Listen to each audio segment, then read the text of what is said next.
Oh, hello there. Welcome to Will You Suffer in Silence? My name is Sam. I just had my insides explored. No pause. What do I mean by that? You probably are dying for context. Or if you're more cynical, you probably want no context. But I'm gonna give you context anyways. I had an upper and lower endoscopy on the 28th of April. Why?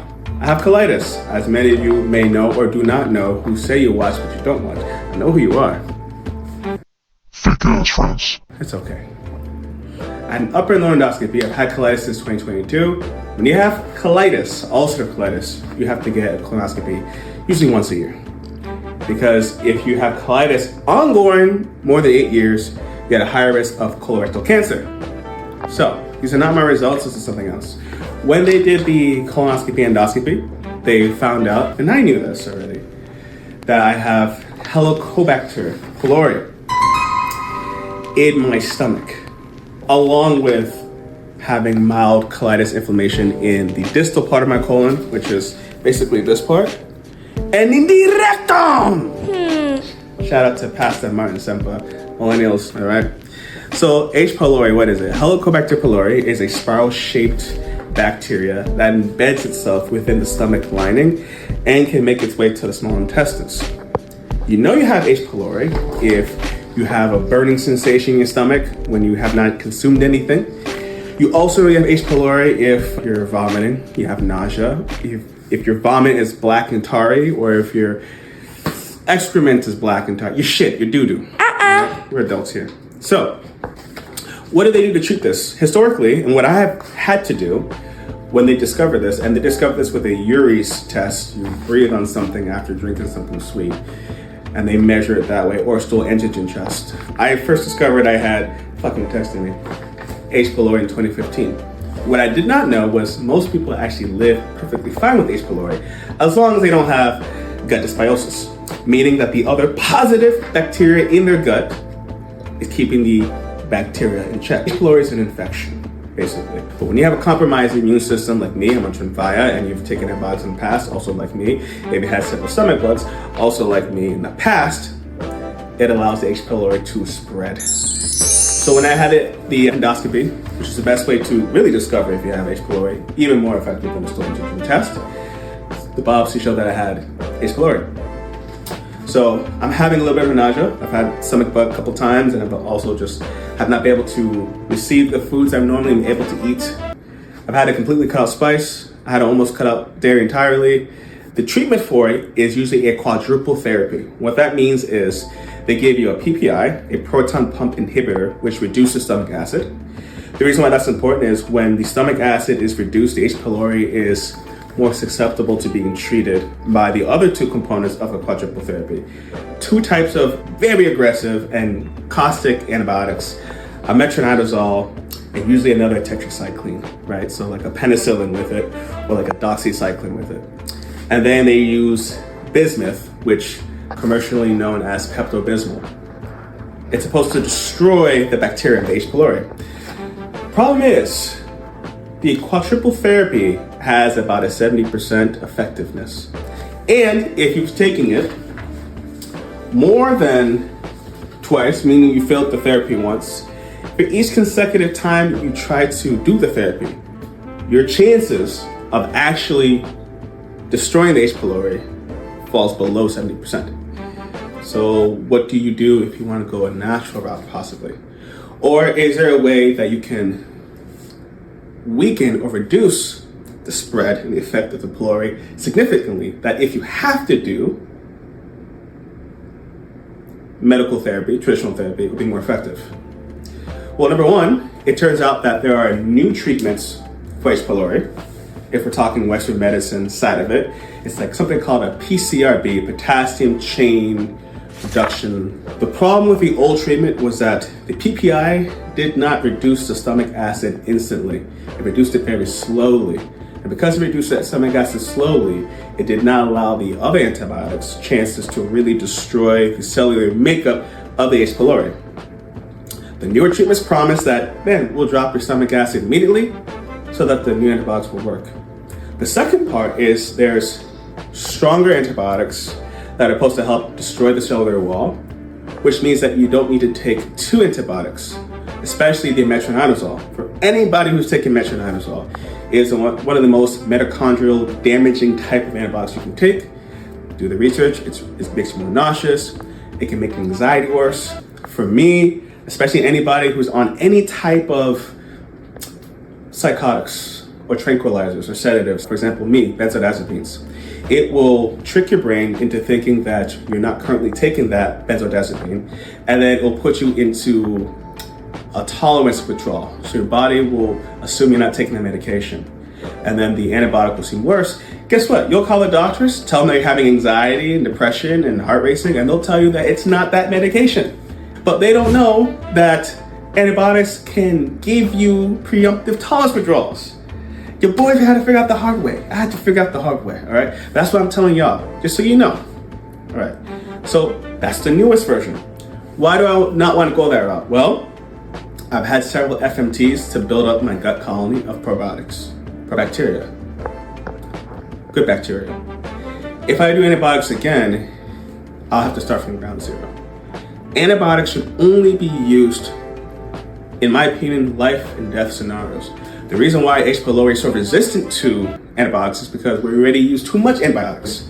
That's the last thing that I want to do. Secondly, I'm on Tremfya. Tremfya is a biologic. It's an interleukin 23 suppressor. It suppresses the interleukin pathways. The old types of biologics will suppress your whole entire immune system. Think of remote or Humira. So I'm already more susceptible. If I suppress my immune system further with antibiotics, that could leave me open to other types of infections, bacteriums, and diseases.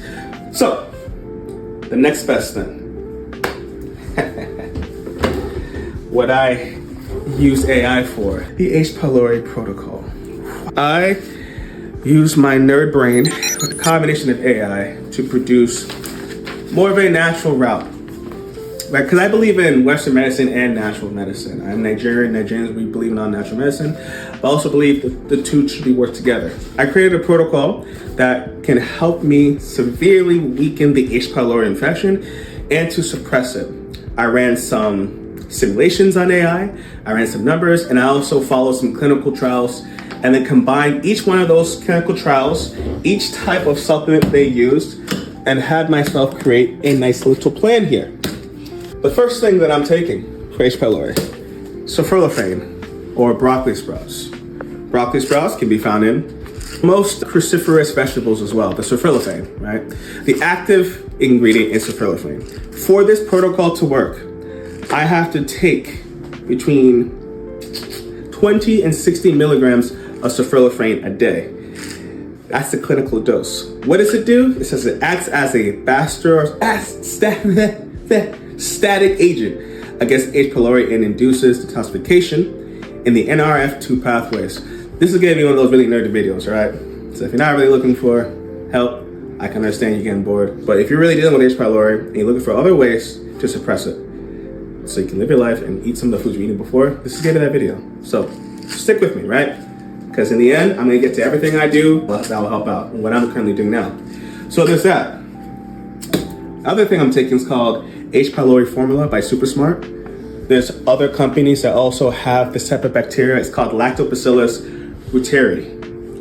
I wish I was sponsored. I'm not. I'm making zero money on my videos, zero bias. But there's another brand by Tonic that I'll probably get because this one took a long time to get here.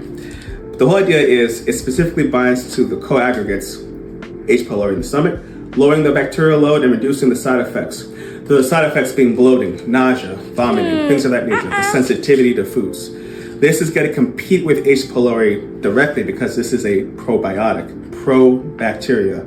H. pylori is a negative bacterium, so we want to counteract that balance.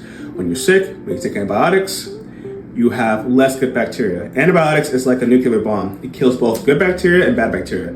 This strain in particular is supposed to combat it. In clinical trials, it says to take 1 capsule twice a day. And we got about a colonizing factor unit of 20 billion, okay? Next one, Boswellia. I don't know if that's actually how you say it. I could be saying it wrong, okay? Yoruba. I'm gonna go by Nini Jet. Show them all. All right. Boswellia, also called frankincense extract, contains boswellic acid, which demonstrates high urease inhibition activity, blocking the enzymes H. pylori, used to survive, anti-inflammatory. Why this is important? It has something called 5 LOX, which is an inflammatory pathway in the body. Completely checks that inflammation. When this bacterium, H. pylori, Helicobacter pylori, is digging into your stomach lining, it's creating inflammation.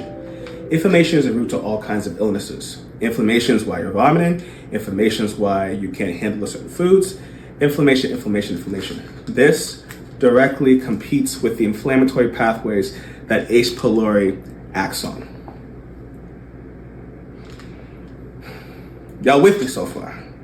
For the Boswellia to be effective, the studies show, and these are all from studies, it's not from me, studies that have been clinically done on human beings, evidence-based studies, 300 to 600 milligrams of Boswellia. I like pre-encapsulations, I've been using it for a while, so that's what I'm using. If you find a good brand that you've run through and you like, use that brand. Yep. Boswellia. Last but not least, glycine. So in studies, actually, glycine shows low to moderate activity on its own with H. pylori.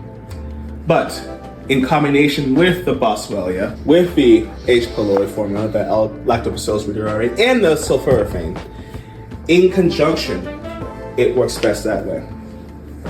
It inhibits bacterial growth by interfering with cell wall synthesis, particularly against resistant strains. Pylori, I've done, I think, 3 treatments for H. pylori, failed 3 times. That means I'm a resistant person to it. So this helps to break down the cellular wall, reduces inflammation and inflammatory pathways that H. pylori causes, competes with the bacteria of H. pylori directly, detoxification enzyme. So altogether, they work to severely suppress, significantly reduce H. pylori. So some studies show that it can eradicate H. pylori, but if we're being completely honest, what it's probably going to do is, again, suppress, reduce, and shrink H. pylori to the point where you hardly know it's even there. You hardly notice the side effects. You're able to eat most of the foods you want to eat, and you're able to carry on about your day. And of course, these supplements, because they're supplements, have carryover effects in other aspects of the body as well. Glycine, I take glycine to help me sleep at night. It's really good. I take anywhere between 3 to 5 grams a day. Boswellia, again, it's an anti-inflammatory, act on the 5 LOX inflammatory pathways. This is a probiotic, so it's going to help the gut as well as help you with H. pylori. And sulforaphane is a great anti-inflammatory medication. So I'm going to be following an 8-week protocol. This is day 1. I've been taking this for about a week. Love it. Glycine works pretty quickly. I know this one pretty quickly. Feel more rested and relaxed. Boswellia, I don't really know if I noticed this one yet. It's probably doing something at microscopic level, I'm hoping. This one, I haven't even opened it yet, so that's the seal. And I just started this one today. So, I'm gonna keep you guys updated, right? That's my H. pylori protocol. I'm doing this in line with my colitis protocol of the Tremfya, right? So, I'm trying to attack things from multiple angles, right? It's not enough just to do one form of treatment. The way to get better when you have a multi-systemic issue is to treat it in a multi-systemic way, not just one way. If you treat it one way, you're gonna leave things out. If you just do herbs, you just do teas, you can be missing out on the benefits that Western medicine can provide. What you also have to understand is just because there are natural treatments doesn't mean it cannot be as potent as a pharmaceutical. Oil of oregano, for example, is extremely powerful, and if you're not careful, it can cause a lot of damage to the body. Zinc is extremely powerful mineral. If you take more than 45, 60 milligrams, it can actually make you sicker, right? So just because it's a supplement doesn't mean it's not as strong, right? And also a lot of supplements don't have proper research behind them. A lot of supplement companies are bullshit, right? A lot of naturopaths are bullshit. I've asked a lot of naturopaths for help with my taper in the past, and it's never covered by insurance because they want you to pay out of pocket. And because you pay out of pocket, some of their processes and treatments are not FDA approved. Doesn't mean because they're not FDA approved it's not effective. Again, I did FMT for colitis and it helped me that way. But they use that as a way to build a unnecessary protocol that costs tens of thousands of dollars and that no one can hope to afford. You still have to do your own research. I'm showing you this protocol because I want you guys to see my research. Here's a link to all the publications that all this research came from, all down here. Now, I didn't read all of it, not gonna lie to you guys, I read some of it, but you have to do your own research and be versed. You have to be well versed in yourself, because if you just go off what people say, they'll take you for a ride, all right? Most people are only into their own self-interest. I'm telling you this because this means a lot to me. I had to go through 15 years of trial and error before I was able to even know what was going on with me in my body, and then to get well versed enough to find protocols that worked. And of course, to do my due diligence, I ran these through some of the doctors and people in my life I trust. My dietitian, who's been with me for 10 years, who knows these things better than I do. Other doctors that I know. I trust but verify. Please, please, please do your research, do your homework. If you like this video and you want to know how my pylori treatment is going on, and if you have stomach issues and you're trying to get better, like and comment on this video. It's free. All right? Comment. I'm trying to have this message reach a lot of people. And I'm ridiculous, but my intentions are true. Sam from We Suffer in Silence. We out.